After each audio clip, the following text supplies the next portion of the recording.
começa agora mais um programa Destaques e um estudo cearense tem buscado entender transtornos mentais em humanos a partir de peixes. Ao todo, 3 universidades e a Fiocruz, a Fundação Oswaldo Cruz, estão envolvidos na pesquisa. Todo cuidado ainda é pouco. A rotina do laboratório exige disciplina máxima com a limpeza. Isso porque um ser vivo de apenas 5 centímetros, que é hóspede do laboratório, pode mudar a história dos tratamentos de transtornos mentais no mundo inteiro. O zebra é um animal de fácil manuseio, fácil utilização.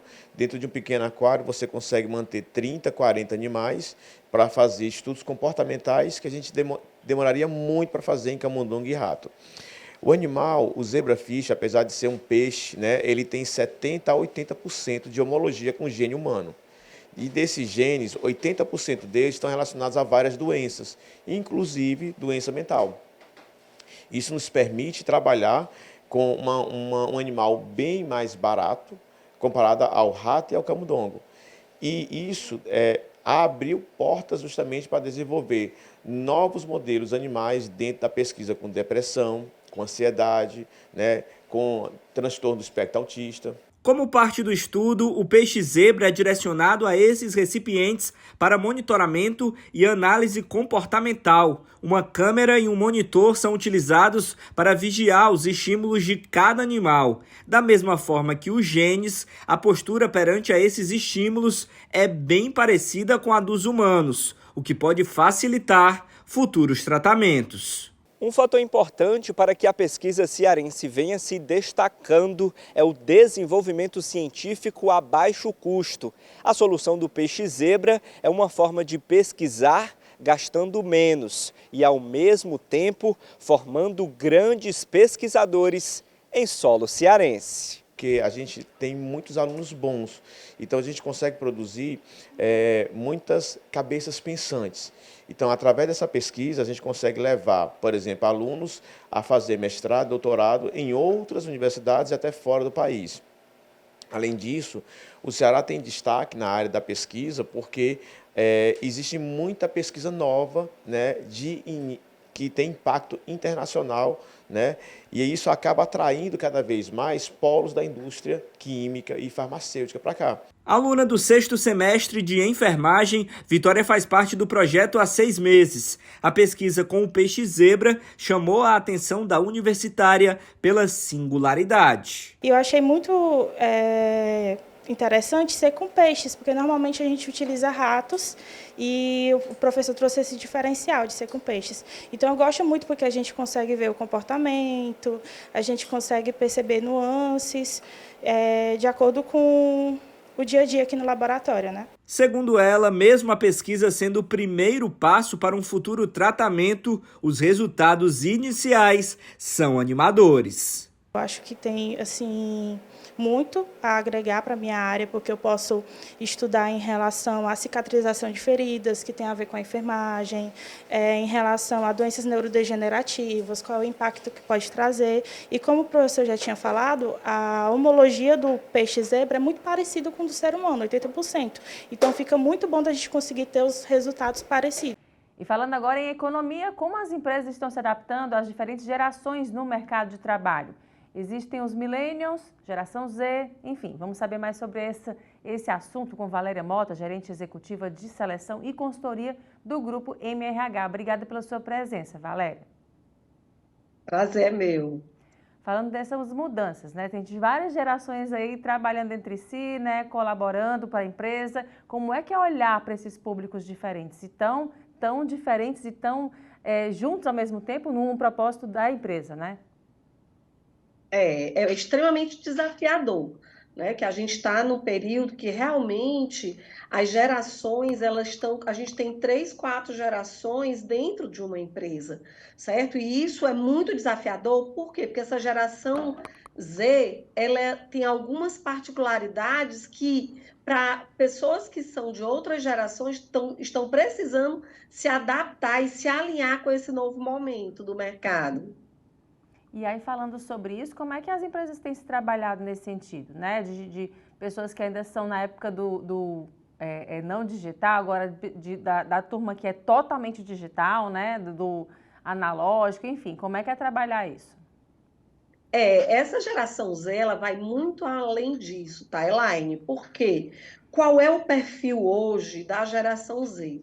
São pessoas extremamente inovadoras, que querem empreender, têm um empreendedorismo na veia, tá? Que trabalham por propósito, né? E aí pega uma geração onde tinha que estagiar, cumprir um horário extremamente pesado para aprender. Quanto antes você entrasse, né? Às vezes passava anos e anos na empresa, e a geração Z não, né? Ela trabalha por propósito, ela busca uma qualidade de vida maior, então ela não se vê só como um ser empresarial, mas como um ser humano. Então ela está muito preocupada com qualidade de vida, que ter tempo para si.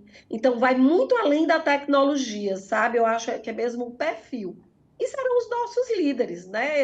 É um fato que a gente realmente não pode fugir. Vão ser os nossos líderes daqui a 5, 10 anos. Então, a gente precisa, nessa transição, entender o ponto de vista e qual é o ponto de alinhamento que a gente pode fazer a partir disso.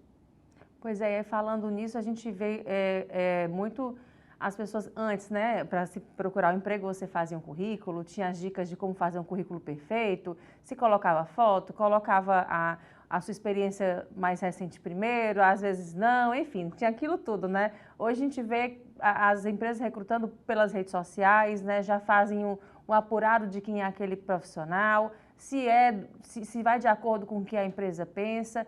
E também tem a questão do próprio funcionário, do colaborador, né? Quem está sendo recrutado, dessa pessoa dizer, não quero trabalhar para essa empresa, né? Eu quero demitir o patrão, né? Eu não quero, de acordo na entrevista de emprego, já diz assim, não é bem isso que eu queria não, e vai, né? Então, assim, é tão diferente, né? Esses três pensamentos aí.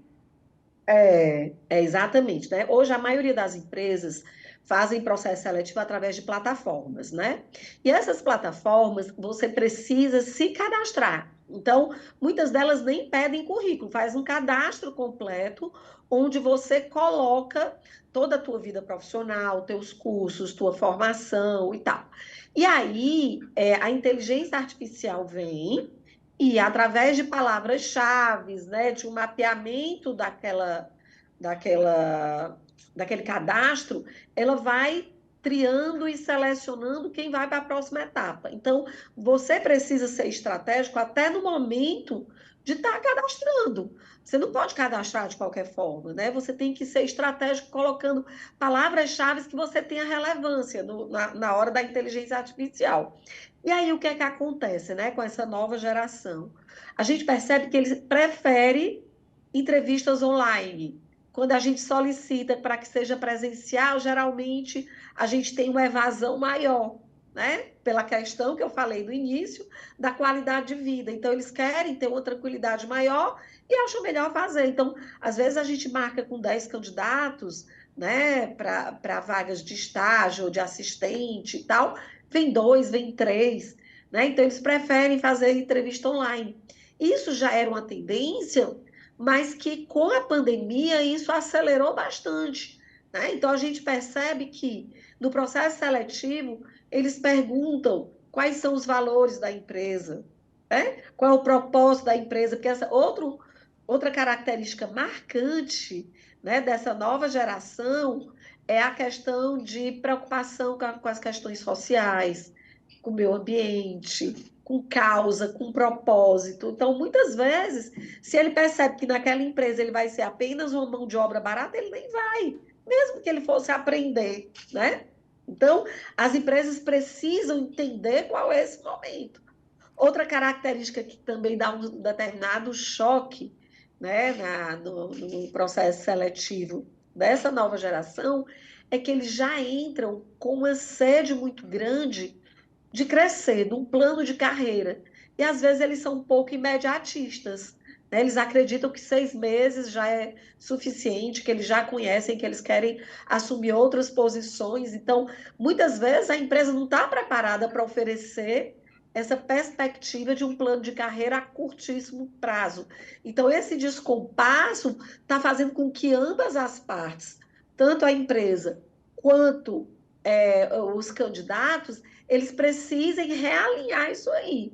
E a gente está vendo uma dificuldade muito grande, né? Hoje eu vejo selecionadores que falam, está mais difícil fazer seleção para estagiário do que propriamente para gerente. Por quê? Porque por todos esses fatores que a gente vem falando hoje, né? E aí a gente tem os nômades digitais também, né, que estão em qualquer canto, trabalhando, fazendo o seu, enfim. Até eu achei engraçado, no feriado agora, um amigo disse assim, eu estou triste e estou feliz ao mesmo tempo, eu estou trabalhando em casa, mas eu estou aqui em Fortaleza, que é feriado, mas eu estou trabalhando para São Paulo, que não é feriado, né? Então, assim, tem todas essas diferenças, a gente leva na brincadeira, mas mostra o mercado de trabalho hoje, né? Que as pessoas, elas estão fisicamente num canto, estão trabalhando em outro canto, né? Com as regras desse outro local, né? Com tudo que diz, que pede, né? E aí, se adaptar a tudo isso também, né? Para essa pessoa tem que ser meio que multitudo, né? Ela tem que estar sempre atualizada sobre tudo, né?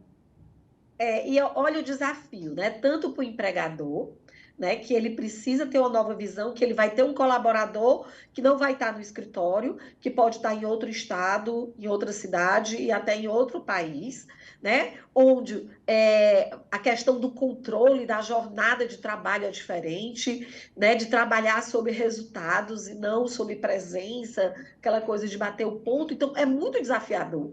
Né? E aí fica a grande dúvida, né? Será que as pessoas estão prontas para isso, né? O que a gente pode fazer? Uma característica marcante dessa geração Z também é a questão dele estar sempre buscando aprender. Então, se você quer reter o teu talento, você tem que estar dando sempre desafios, né? E aí você proporciona para ele capacidade de desenvolvimento, de treinamento, de estar buscando novas formas de fazer algo, porque pelo método antigo de retenção não é por aí que você vai dar, né? Não é só salário e benefícios, é flexibilidade de horário, flexibilidade de trabalho, capacidade de desenvolvimento, é a questão de você acreditar no perfil dele, promover um plano de carreira, trabalhar com gestão ágil, é isso que vai reter o teu talento. Então, a gente está vendo um certo turnover na empresa porque está tendo esse descompasso, entendeu? Pois é, e aí como fica esse desafio, né? As empresas têm cada vez mais se atualizar, né? E sobretudo, entender, né? Esse novo momento dessas gerações. Também tem a questão importante, que é justamente a agenda ESG muito forte, né?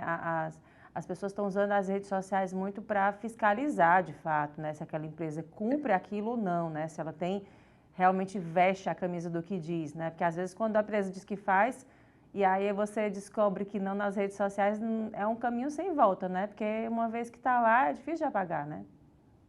E aí você está falando exatamente o exemplo prático de duas características fortes dessa geração, que é a preocupação com a questão do meio ambiente, das pessoas, né? Da governança, e a tecnologia, utilizar a tecnologia para checar realmente isso é uma prática ou é apenas um selo? Né? Está na cultura, está nos valores da empresa. Então, eles estão sempre, né, nessa pegada de que eu vou desde que a empresa tenha esses valores realmente. E isso mexe com todas as gerações. Mas é um caminho sem volta, né? Ai, assim, eles serão os nossos líderes. Então, um caminho sem volta. E esse caminho desafiador faz com que ambas as partes aprendam, né? Tanto que o empregador perceba que esse jovem ele tem um talento, ele tem um modus operandi diferente, e de que forma eu posso, apesar disso, trazer para ele maior tranquilidade nesse plano de carreira, que ele tenha consciência que às vezes você tem que ter um passo mais compassado para atingir algumas funções estratégicas do que chegar lá e não estar preparado. Né? E aí ter um desgaste profissional, de imagem, porque a resistência à frustração às vezes não é muito grande, né? Então, ele precisa saber dosar isso aí, segurar sem reter, né? Então, é desafiador para os dois lados, mas é extremamente instigante. E se esses dois lados puderem levar na área do aprendizado, né, todo mundo ganha, né? Tanto de um lado como do outro, né? Com certeza, porque ambos têm muita coisa a ensinar, né? Eu tenho clientes que têm várias gerações, e quando tem os comitês, vem um com a experiência, né? Com o case, com a história, vem outro com a inovação, vem outro que é o meio termo, como é que a tecnologia pode fazer isso? Então, é muito rico, né? Que um dos pontos do SG é a questão da diversidade, né? Então, essa diversidade de gerações, ela é extremamente rica, porque cada um tem a sua forma de agregar, né? É isso, Valéria, muito obrigada mais uma vez pela conversa tão esclarecedora e até uma próxima oportunidade. Ok, foi um prazer. Obrigada. E agora a gente vai ao intervalo. Volta em instantes com mais destaques.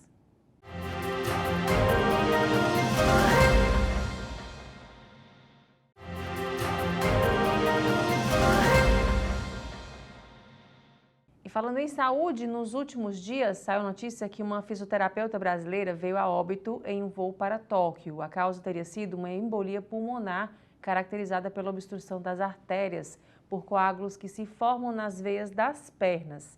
Você sabe qual é a relação de um voo longo e a embolia ou a trombose? Tem como evitar isso? Sobre esse assunto eu converso agora com o Dr. André Farias, médico cirurgião vascular. Doutor, muito obrigado pela sua presença. Olá, boa noite. Vamos falar um pouco da embolia pulmonar que pode acontecer num voo. O que a gente sabe, em dados da ANAC, aqui do Brasil, nós temos que o risco de embolia pulmonar é de um caso a cada 4.000 pessoas que voam com voos longos, maiores do que 4 horas. Isso se dá principalmente pelo tempo de imobilidade, o paciente fica muito tempo parado, sem se levantar, sem se movimentar, sem movimentar as pernas, sem ativar a circulação, e o tempo, né, de voo que a gente está falando, associado à pressão da aeronave. O que a gente pode fazer para diminuir isso? É claro que tem pacientes que têm fatores adicionais, tomam um anticoncepcional, tem obesidade, ou já tem algum fator de risco para trombose.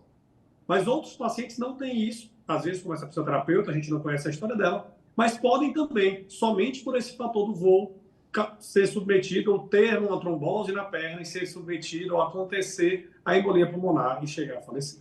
Pois é, O que se pode fazer para prevenir? Pois é exatamente isso aí, para prevenir, né? No caso, só lhe perguntando uma questão, o peso interfere? Por exemplo, pessoa magra pode não ter ou independe disso?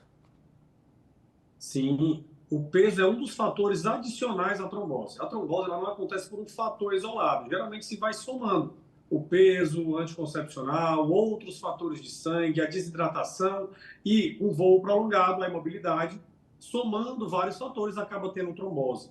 Isso, numa avaliação de um médico, pode ser avaliado através de scores de risco, que vão te dizer precisamente o risco que você tem de ter uma trombose em um voo, em uma cirurgia, ou mesmo num procedimento qualquer. O que se pode fazer como prevenção, principalmente em voos, são a movimentação.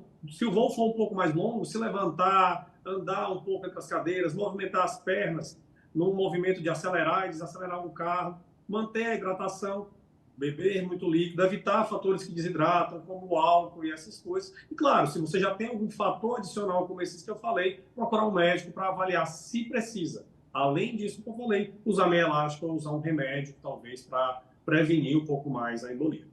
Doutor André, agora no caso da meia, né? É só chegar na loja e comprar ou não? Tem que ter uma prescrição específica para o que você precisa?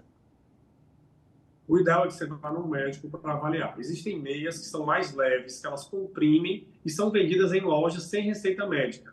Mas as meias de prevenção, em geral, o médico vai avaliar se o seu caso pode ser usado ou não. Tem casos que, se você usar a meia e não for indicado, pode até piorar alguma outra doença prévia. Então, o ideal realmente é que você passe no médico para a prescrição da meia elástica, mesmo para viagem, mesmo a de prevenção. Isso é para criança também, idoso, você está viajando. A partir de quanto tempo de viagem é importante, sim, levantar, dar uma caminhadinha ou fazer aquele movimento dos pés, né? O risco maior acontece em voos mais longos. Se considera a partir de 4 horas em geral. Mas a partir de 40 minutos de voo já tem esses fatores iniciando ou começando. O ideal realmente é que qualquer voo que você for fazer, levante um pouco, movimente as pernas e evite realmente muito tempo na mesma posição. A gente sabe que as cadeiras às vezes são um pouco mais apertadas e você fica um pouco mais espremido e é pior nesse sentido.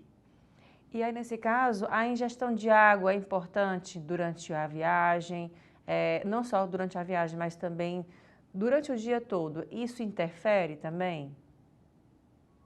Sim, como a gente estava falando, a hidratação é um dos fatores que vai associar à trombose. Quando você está desidratado, o sangue fica mais viscoso, mais espesso e tem mais chance desse trombo se formar. Então, a hidratação, tanto ingesta de líquidos hidratantes, ou a água em si, ou um outro isotônico deste, ou mesmo evitar o uso de álcool ou outras medicações que possam desidratar ao extremo, às vezes até diuréticos, que fazem você ficar desidratado e vão aumentar o risco de realmente ter uma trombose.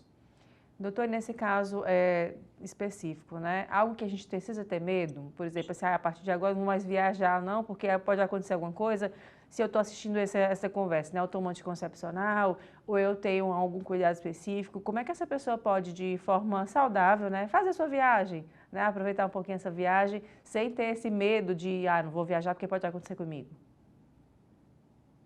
Eu acho que não precisa ter um medo de viajar por culpa realmente de uma trombose ou de uma embolia. As viagens ainda estão permitidas e são aconselháveis. Mas evitar, como a gente está falando, a prevenção. Hidratar bastante, movimentar durante o voo, levantar, ir ao banheiro, esticar a perna, fazer o movimento de acelerar do carro, como se fosse para movimentar a panturrilha. E, se você já tem fatores de risco adicionais, obesidade, anticoncepcional, história familiar de trombose, procurar um médico antes de viajar, para ele realmente prescrever ou uma meia ou alguma medicação, se for o caso, para evitar esse risco de trombose. Doutor, e com relação, já aproveitando sua presença aqui com a gente, com relação às varizes, né, dores nas pernas, em que momento a gente pode, principalmente as mulheres, se preocupar um pouquinho mais? Às vezes não se pensa nisso, né? Se não vou no vascular, como assim, né? Não está no meio daquele check-up anual, né? Mas é importante em que momento a gente buscar um profissional como um vascular para poder identificar possíveis problemas na circulação, né? Saindo um pouco mais da área do voo em si, né? Eu acho que se o paciente está sentindo sintomas na perna, tem inchaço, está com dor recorrente em panturrilhas, está referindo sintomas e, principalmente, se está conseguindo ver varizes, se você externamente já está vendo alguma coisa, procure um vascular, ele vai fazer uma avaliação completa nas suas pernas e vai olhar se realmente você tem um risco adicional de trombose, se você tem ou não varizes ou um outro problema de circulação que possa ajudar e ser tratado. E falando em lipedema, né? Quando é que a gente identifica isso no corpo, principalmente na questão dos membros inferiores, né? Em que momento é necessário e importante fazer tanto a identificação como também o tratamento? Durante muito tempo, o lipedema existiu, sempre existiu nas mulheres e foi tratado com outros nomes ou com uma outra enfoque. E, ultimamente, realmente, apareceu muito artigo e muita gente falando sobre o lipedema. Esse acúmulo de gordura nas pernas, que causam dor nas pacientes, tem que ser visto com cuidado. Ser analisado se não tem algum outro fator causando a dor, o inchaço, o cansaço e os sintomas dessa paciente. E, se não houver um outro fator de circulação, ser tratado realmente as causas inflamatórias que esse lipedema pode estar causando nessa paciente. Claro que uma avaliação do médico vai dar uma ajudada. A paciente já sabe um pouco mais que tem aquela gordura localizada, aquela dorzinha nas pernas, as pernas um pouco mais grossas, e acaba elas vindo ao vascular, a gente avaliando, analisando e encaminhando, às vezes, para um colega mais específico, se for o caso, ou para uma outra especialidade, quando é necessário. E aí, falando de exercício físico, né? Qual a importância para quem está assistindo? A gente sempre defende, né? Sempre quando conversa com relação à saúde, todos são unânimes em falar que a prática do exercício físico é fundamental para tudo, né? Desde respiração, dormir, né? Até a questão também de se locomover, enfim. Como é que o exercício físico ele pode ajudar nessa pessoa que tem tanto lipedema como também questão com relação à circulação do corpo? Na parte da circulação, em geral, o exercício físico é um dos grandes aliados. Ele vai ajudar tanto na parte arterial, que é a parte um pouco mais grave da doença, mas vai estar associado à melhora dos níveis de diabetes, a melhora dos níveis de colesterol, e isso vai prevenir e proteger a parte arterial. quanto na parte venosa, com o fortalecimento muscular, com o uso da bomba de panturrilha, fazendo com que a circulação age de forma mais natural e que a pessoa se sinta melhor. Então, em geral, tanto na parte arterial, quanto na venosa, quanto em casos linfáticos, a indicação de exercício físico serve para qualquer um desses. Então, da vascular, o exercício físico é um aliado fortíssimo e que é indicado para todos os pacientes. O ideal, realmente passar pelo colega que vai ser avaliado, pelo profissional ou da educação física, ou mesmo o profissional da ortopedia ou da vascular, para avaliar qual atividade física está mais indicada no seu caso. Às vezes, alguns pacientes não podem fazer, por um motivo ou outro, alguma atividade específica, mas alguma deve ser feita e é indicado, né? Para as mulheres acima de 40 anos, né, quando já se inicia o processo aí da menopausa, climatério chegando, é indicado ir no vascular também? Colocar isso na lista de check-up do ano? A avaliação do vascular ele vai consistir em vários aspectos. A vascular trata muitas vezes de varizes e é realmente o que muitas mulheres acabam procurando a gente por dor, cansaço, varizes, um lipedema ultimamente muito frequente, mas ela trata de doenças arteriais, da parte de oclusões, estenoses e aneurismas, mas também trata de miomas. Então, muitas vezes as mulheres vêm procurar o nosso consultório por questões de miomas, de sangramentos, de outras causas ginecológicas, de dor pélvica crônica, por varizes, às vezes, na pelve que ela tem, e acaba vindo procurar a gente. A avaliação do vascular, sim, é importante. Existem o que se chama de check-up vascular, em que a gente vai realmente conversar, sentir se tem alguma queixa da vascular, e, claro, fazer exames específicos que pode ajudar qualquer pessoa, não só mulher, mas homens também, por volta dos seus 40, 50, sempre a gente vai avaliar todos e ver a melhor conduta. Tá joia, doutor. Muito obrigada aí pelos esclarecimentos e até uma próxima oportunidade. É mais prazer. Obrigada. E ainda falando de saúde, a prevenção ao acidente vascular cerebral pode ganhar uma data nacional. É o que prevê um projeto de lei debatido e defendido por especialistas na Comissão de Educação do Senado na semana passada. De acordo com o levantamento do Conselho Federal de Medicina, com base em informações do DataSUS, entre 2014 e 2023, houve pouco mais de 2 milhões de internações em razão do AVC. A estatística revela, no caso, um aumento de 28%.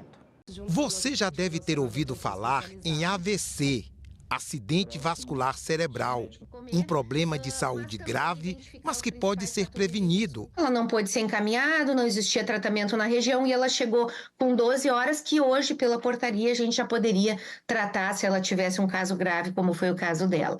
Teve alta hospitalar, com bastante sequela e teve dificuldade para acessar a reabilitação. Além disso, ficou 45 dias no hospital. Para que situação como a que viveu Dona Maria não se repita, precisamos de informações divulgadas e decisões corretas da própria pessoa e de gente próxima. Pressão alta, que é o fator mais importante de risco do AVC, e tratar essa hipertensão diminuiria em 50% do risco, mas também sedentarismo, colesterol elevado, dieta não saudável, obesidade, depressão, estresse, fumo, causas cardíacas, principalmente a fibrilação atrial, que é uma arritmia cardíaca, álcool e diabetes. Se a gente olhar nesses 10 fatores de risco, se eu tratar, eu consigo diminuir 90% dos casos de AVC. Dados oficiais apontam que tem crescido o número de internações por causa do AVC.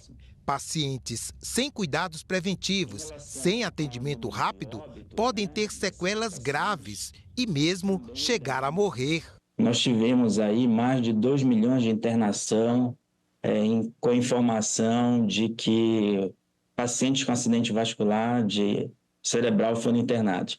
Nesse período, a gente consegue observar, de 2014 a 2023, um aumento em torno de 28% desse número de internação. Desses 2 milhões, 321 mil óbitos, então o que a gente estima é que a cada 6 pacientes internados, 1 pode evoluir a óbito. A gente sabe que a prevenção é uma das melhores formas de tratar essa doença, controlando os sinais, os sintomas, né, e controlando também as doenças que estão atreladas a ela, como diabetes mellitus, hipertensão arterial, e também mudando o estilo de vida. Nossa doença aqui no Brasil, desde 2019, é a primeira causa de morte, tá? Suplanta parto, e é uma doença muito impactante em relação à incapacidade, retorno ao trabalho, número de internações hospitalares. A nossa doença é uma doença que a gente chama tempo dependente. Qual a importância de se criar um Dia Nacional de Combate ao AVC? É você fazer uma propagação, escalar aquela informação médica, uma linguagem de leigo, justamente para educar essa população, porque se eles forem no lugar errado, eles vão perder aquele tempo, que é aquela janela curta de tratamento que a gente pode reverter um déficit de AVC. E a gente muda totalmente a vida de uma pessoa, se você consegue reverter o déficit de uma pessoa que está tendo AVC. Será que você sofre de condromalácia patelar? Essa é uma causa de dores crônicas que afetam até 40% da população jovem brasileira. Sobre os sintomas e as causas, eu converso agora com o ortopedista Eduardo Vasconcelos. Doutor, muito obrigada pela sua presença.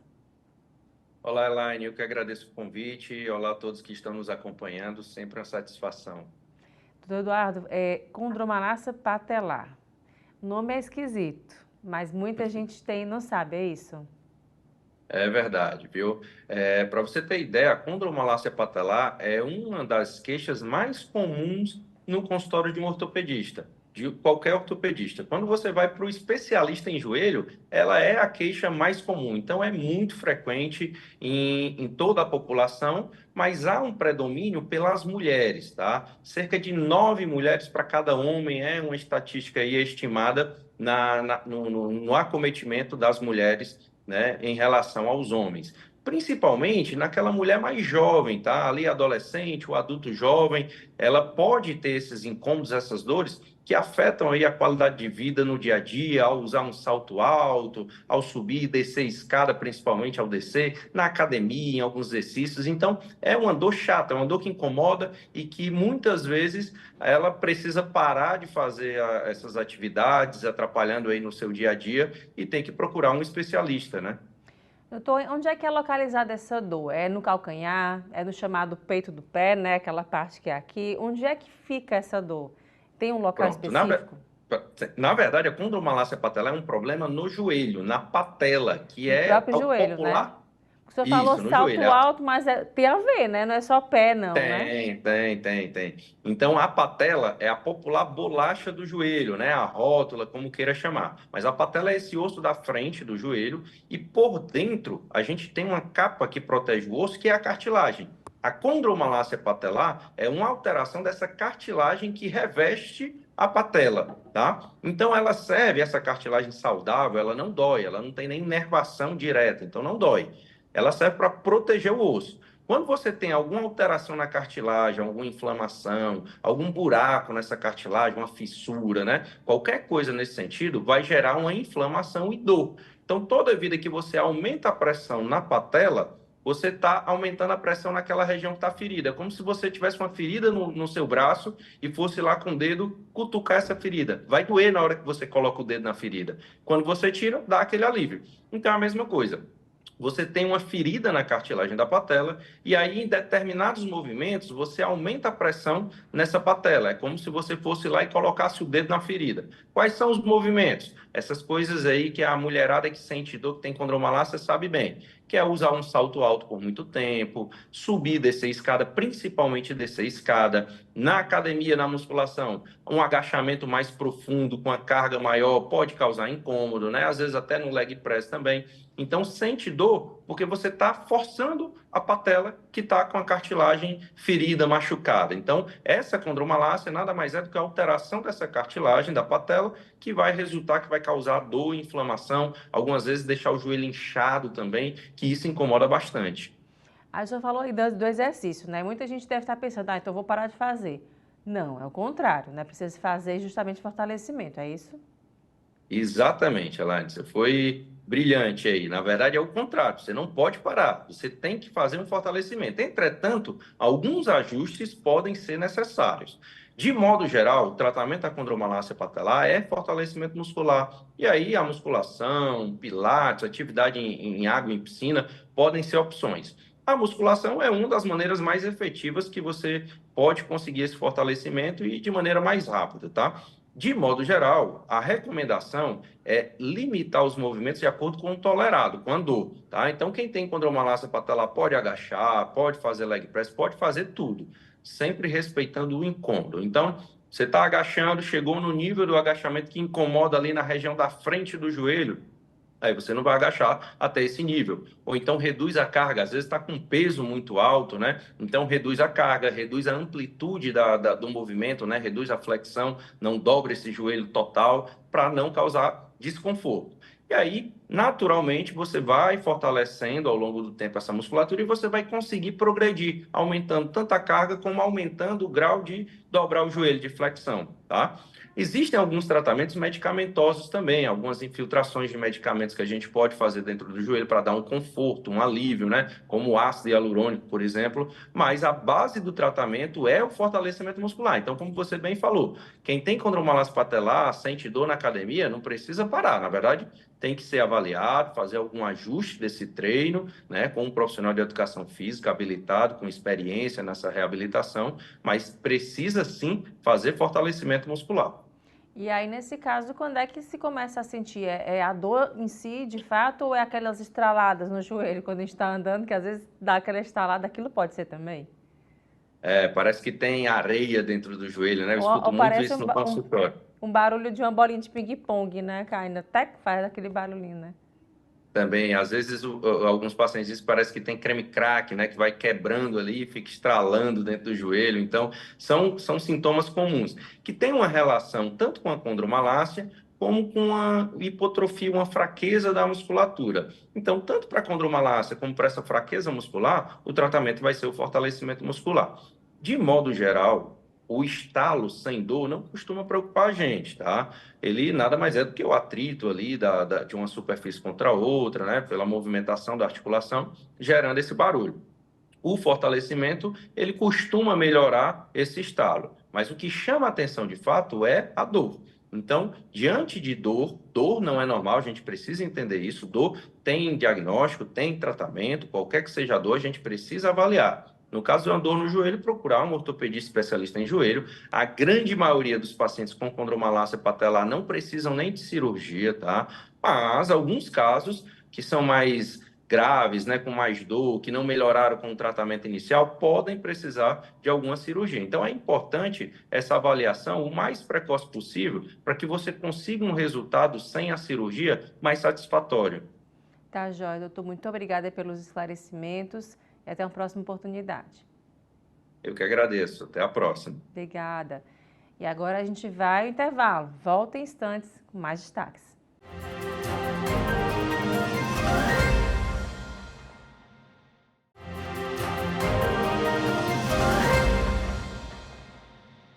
E a Comissão de Assuntos Econômicos aprovou na última terça-feira, de 19, uma alteração na lei do programa Minha Casa Minha Vida para que a propriedade do imóvel seja transferida à viúva em caso de morte do marido ou do companheiro. Foi aprovada ainda a proposta de alteração na lei que permite que o servidor público possa ser microempreendedor individual. O projeto prevê que a propriedade do imóvel do programa Minha Casa Minha Vida seja transferida para a mulher caso o marido ou companheiro dela tenha falecido. Segundo a autora da proposta, senadora Damares Alves, há uma lacuna na lei do programa que não deixa claro para quem seria transferida a titularidade do imóvel em caso de falecimento do proprietário. Eu tenho encontrado juízes de vara de família nos dizendo que idosas, mulheres idosas, que receberam imóveis sociais, estão tendo que sair dos imóveis para dividir com os herdeiros. Às vezes o filho que não gosta da mãe, às vezes é um enteado que não tem nenhuma relação afetiva com ela. Então elas ficam com o imóvel a vida inteira, no nome dela. Quando o companheiro morre, elas perdem o imóvel. Então, essa proposta vem para garantir que, nesses casos, o imóvel continua em nome da mulher, especialmente a viúva, a mulher idosa. Os senadores também aprovaram um projeto que permite que servidores públicos possam ser microempreendedores individuais.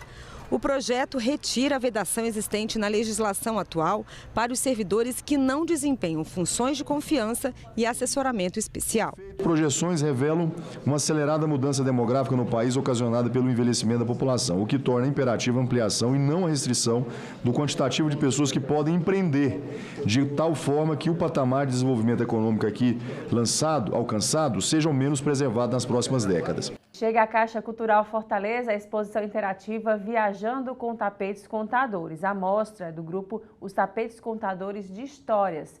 Vai ter visitação gratuita. Sobre a programação, eu converso com o Arley Goulart, que faz parte do grupo Tapetes Contadores de História, está aqui comigo no estúdio. Muito obrigada pela sua presença. Maravilha estar aqui, Elaine. Pois falando dessa programação, né, já está em cartaz, né, mas agora final de semana tem visitação gratuita, né? Conta um pouco para quem está assistindo como é que foi pensado essa mostra, né? Vocês já passaram por outras cidades. Sim, então, a gente nesse ano, nós estamos comemorando 25 anos dedicados à arte de contar histórias e também costura de cenários diversos para tal. Ou a partir de literatura infantil, ou a partir de contos de tradição oral. No caso, por exemplo, dos contos de tradição oral, a gente visitou, como grupo de contadores de histórias brasileiros, nós visitamos cerca de 16 países. Em cada país, a gente chega e escuta histórias. E a partir dessa escuta de histórias, a gente pensa de que forma que a gente pode materializar em tapetes, painéis, livros de pano, pergaminhos. E o que acontece?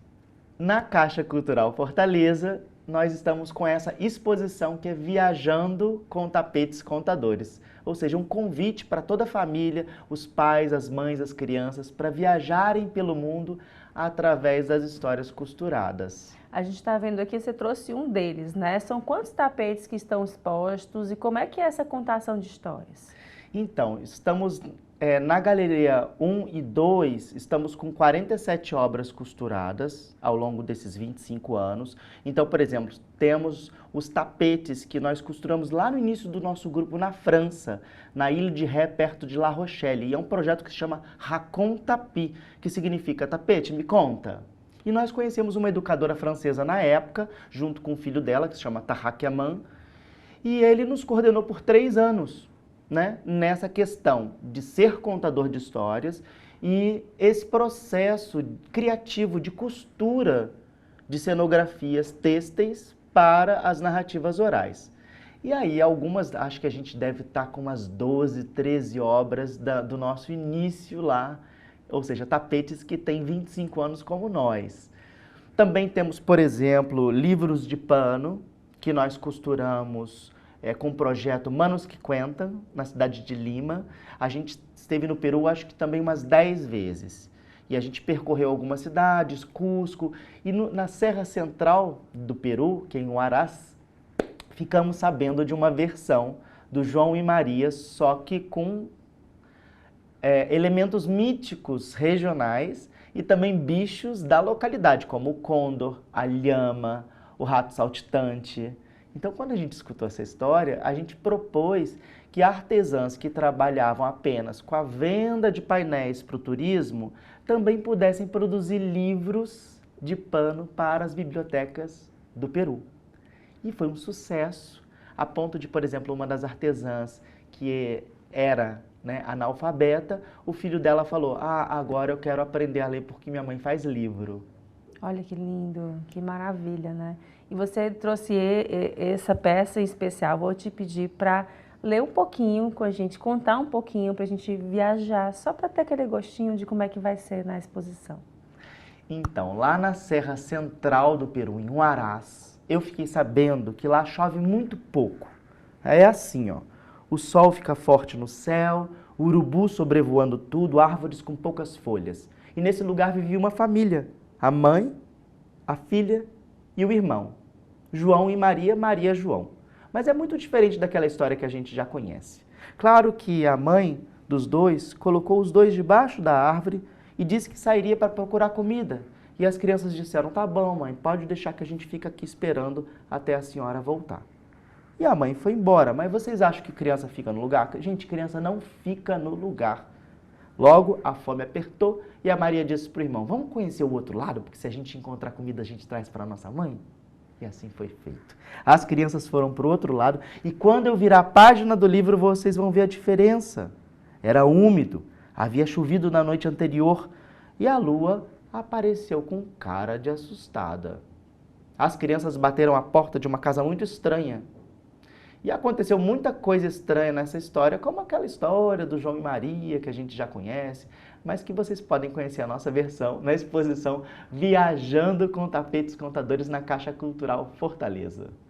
Pois é, só um gostinho aí que a gente ficou com vontade de saber que história foi essa, que foi esse, então, essa aventura desses dois aí imperdível, né? Me fala com relação a essa exposição como um todo, vai ficar em cartaz até quando e quais são os horários? Então, além das contações de histórias que são realizadas por nós, que vão acontecer de quinta a domingo, sempre às 3 da tarde, também a própria visitação da galeria ela está aberta de terça a domingo. Ou seja, você pode ir em qualquer horário para poder conhecer esse nosso material. Ao lado de cada tapete, de cada livro, de cada pergaminho, existe o livro correspondente, com o texto escrito. Então, ou seja, os pais, as mães, as crianças letradas, os professores, eles podem descobrir que história que é aquela. Ah, ela veio da África Ocidental, ah, veio do Marrocos, ah, veio... E aí viaja junto com a gente nesses tapetes que nós costuramos. E quando vocês levam esse conhecimento para as crianças, né, na hora da contação, que eu acho que é um horário, um momento muito bacana, né, de aqueles olhos brilhosos, né, aquelas crianças olhando, querendo saber mais. Como é que é essa interação com elas? E com a família também, né? Pai e mãe também ficam junto querendo saber o final da história. Então, como a gente está 25 anos fazendo isso, né, com toda alegria, com todo gosto, além da gente ter desenvolvido técnicas ou intuições em relação à infância no nosso país, também a gente acompanhou uma transformação da própria infância no nosso país. Hoje as crianças nascem com determinados aparelhos eletrônicos ou acesso a redes sociais ou internet que antigamente não tinha. A gente contava história debaixo da árvore, na calçada, na varanda, os serões, os causos. E hoje tem uma outra relação da criança com o tempo, né? Principalmente com a questão com o uso do celular ou o uso das mídias sociais. Mas é uma coisa que a gente percebeu, que é uma coisa que a gente não perde nunca, que é a nossa humanidade. E o que é a nossa humanidade? É a nossa habilidade em ser narrativo. A gente sabe até que os outros bichos, eles têm sistema de comunicação, mas nós somos os únicos bichos narrativos desse planeta e a gente usa isso o tempo todo para sentir que a gente está vivo, o tempo todo. E a criança, quando ela percebe que é esse universo que a torna poderosa e interativa com os demais, ela acaba desenvolvendo também essa habilidade naturalmente. Então, é muito curioso como, por exemplo, seja nas contações de histórias ou dentro da exposição, um pai, uma mãe pega um livro e começa a contar uma história, todo mundo larga o celular. É o tempo de uma história que nasceu antes de nós e que tem um problema como esses, né, de será que eles vão encontrar a mãe no final da história? Porque isso para uma criança pequena, no caso da história do João e Maria, é muito importante. A mãe fala, meus filhos, esperem aqui que eu vou procurar comida para vocês, mas fiquem aqui. E as crianças não ficam. E é ensinamento também, né? Acaba sendo ensinamento também. E acaba sendo ensinamento de que a gente acaba optando por uma coisa ou outra na vida e que isso tem consequências. Claro que no caso da história tem no final tudo acaba bem, que é muito importante também para a criança saber que tudo acaba bem, mesmo quando a gente decide coisas que não são corretas ou não são, que acabam sendo apenas experiências para a gente se aprofundar como humanos. A gente conta história muito por isso também, sabe? Porque nós adultos, a gente tem uma experiência de humanidade há mais tempo do que elas. Então a gente tem esse poder, a gente tem essa autorização, como autoridade, né? A autorização de ensiná-las o que significa ser adulto, o que significa ser humano.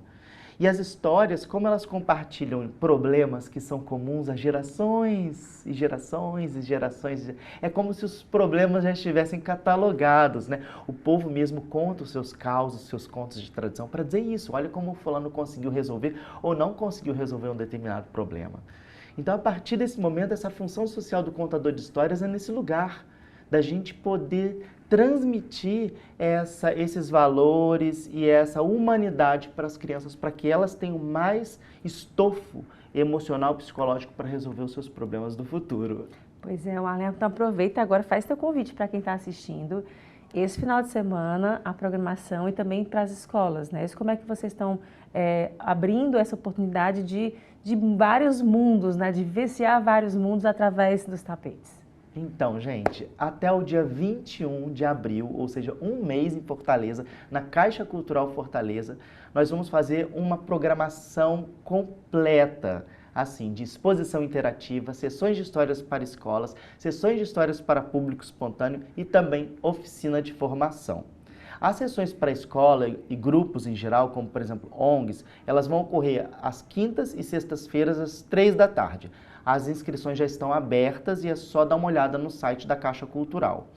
Já as sessões para o público espontâneo, ela é na hora, né? Você tem que chegar 1 hora antes para poder pegar a senha na bilheteria do Centro Cultural e pronto, e você assiste às histórias. E a exposição interativa, ela ocorre praticamente o tempo todo do horário de funcionamento da Caixa Cultural, que é terça a sábado, de 10 da manhã às 8 da noite, e também no domingo, que fecha 1 hora antes, que é de 10 da manhã até as 19 horas.